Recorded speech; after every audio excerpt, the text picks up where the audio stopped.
President Andrés Manuel López Obrador, and thankful for the hosting of this summit during the encounter of chancellors we had weeks ago, as in the negotiation and the discussion of such important documents that addressed the proposals made today. We have to revise and to evaluate always these issues.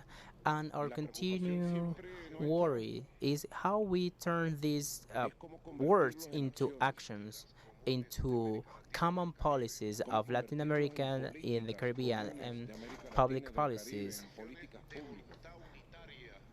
All of the expressions of unity that our peoples knows, those are here established in these final declarations with substantial elements of the situation of the climate change crisis and the pandemic, the social crisis, and with special declarations. It's being an extraordinary process, the preparation of these summits. I was Chancellor of Commander Hugo Chavez, and I participated since 2008 in the previous work that led to the establishment of CELAC, the Latin American and Caribbean states. It was with President Lula and Brazil. Unfortunately, President Bolsonaro decided not to participate in these summits. It was President Lula in Salvador de Bahia that established the first actions to establish these institutions. Also, we have President Calderon from Mexico. Being a right-wing government, a right-wing politicians, he called on us, all of us, on January 23rd in Cancun in 2010, and it was in December 2011 under the presidency of Commander Hugo Chavez. All that we are here remember Hugo Chavez, a revolutionary, a Bolivarian commander that based his thoughts on ideological diversity. We have also the summits in Chile, in Cuba, Costa Rica, Ecuador, but there has been 4 years without summit. And CELAC started to dwindle, regretfully. Once again, in Latin America and the Caribbean, the unitary efforts started to dwindle.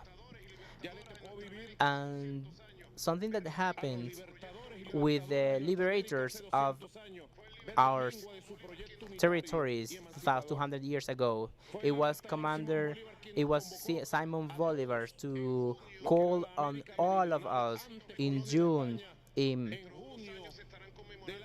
1811 to Panama.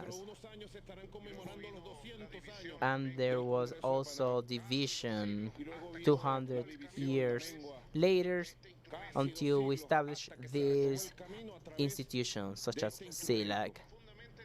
We believe profoundly in dialogue, on diversity, and I say to the President of Paraguay, set the day to establish a debate about democracy in Paraguay, in Latin America, in Venezuela. We are ready to have this dialogue.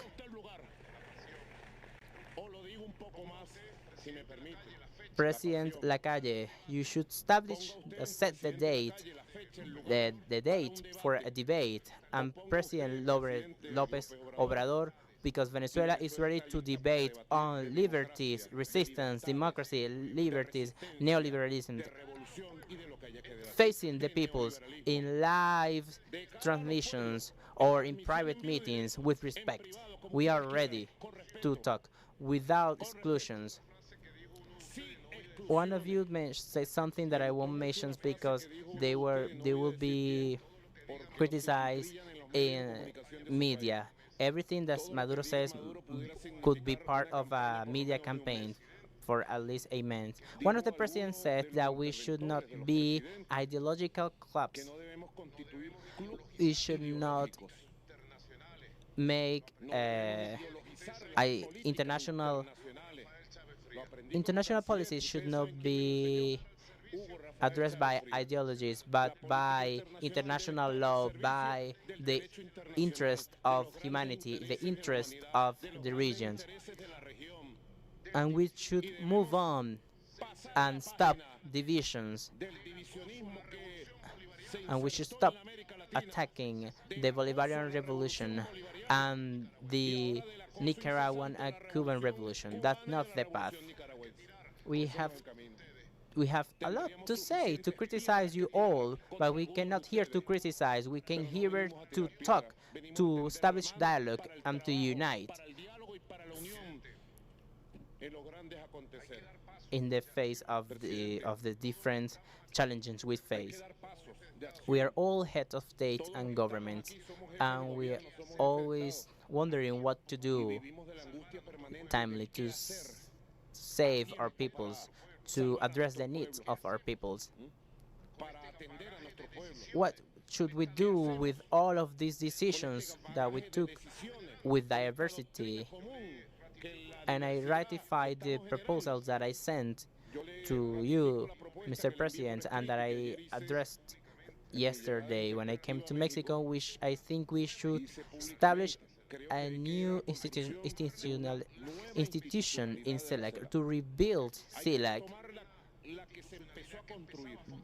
because CELAC was working, the Council of Ministers of Economy, Ministers of Social Issues.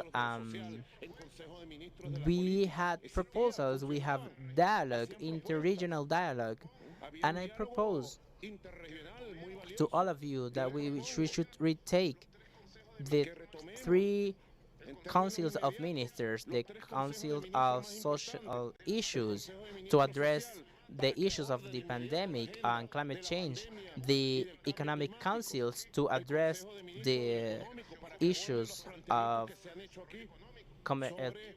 trade integrations. So also we have the council different policies.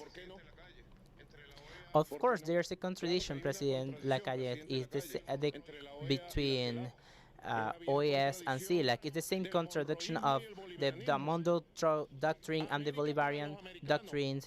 American for the Americans, it's the same doctrine that they had in the past. They still have it now. The Bolivarian ideals is and CELAC is our way. That's why I propose that we evaluate with firmly the establishment of General Secretariat of the CELAC. So this secretariat works in the building of the establishment, on the building of our dreams of different institutions. Some of you dream of having a European Union here. Okay, it's okay, but we also dream of having something like the African Union. We hear you all. So we have a firm institution, and thank the government of Mexico for the support during the peace dialogues. And I ask on all the governments of Latin America and the Caribbean to join our efforts, because the only path we have is peace, dialogue, and cooperation. And I thank you all for the support we have. This year we have elections on November 21st. I invite you all to go there to see the campaign, electoral campaign, the election, to see how dictator Maduro calls on the 29th elections. We have had 28th election and we won 26th, and now we're having the 29th elections. All of the opposition parties are participating. We welcome these efforts, and we thank you all for these efforts of democracy, of dialogue, and we honor the spirit of debate and union that in, even that there are differences, we see the cooperation here. Thank you very much, Mr. President.